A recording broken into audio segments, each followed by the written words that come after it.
Hello everyone, welcome to my channel.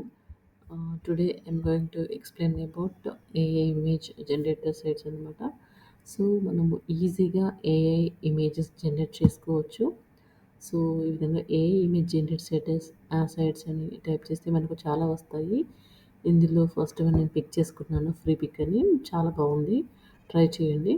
And దీనికి prompt ఇవ్వాలి కాబట్టి మనం చాట్‌జిపిటి నుంచి give me A prompt for God Vishnu AI image అని ఇచ్చాను. సో మనకు ప్రాంప్ట్ ఇవ్వడం రాకపోయినా కూడా మనం చాట్‌జిపిటిని అడిగితే అది ఎలా ఇవ్వాలో మనకిస్తుందనమాట. సో చాలా సింపుల్ అండ్ ఈజీ యాక్సెస్‌గా ఉంది. ఈ విధంగా ప్రాంప్ట్ ఇచ్చినట్లయితే ఇక్కడ కింద మనకు జనరేట్ మీద క్లిక్ చేసినట్లయితే మనకు ఆటోమేటిక్‌గా ఇమేజ్ అనేది జనరేట్ అయిపోతుంది. అప్పుడు మనము సెలెక్ట్ చేసుకొని దీన్ని డౌన్‌లోడ్ చేసుకోవచ్చు. ఈ వీడియో నచ్చితే లైక్ చేయండి, షేర్ చేయండి. ఇలాంటి ఇన్ఫర్మేటివ్ వీడియోస్ కోసం మా ఛానల్‌కి సబ్స్క్రైబ్ అవ్వండి. Thank you.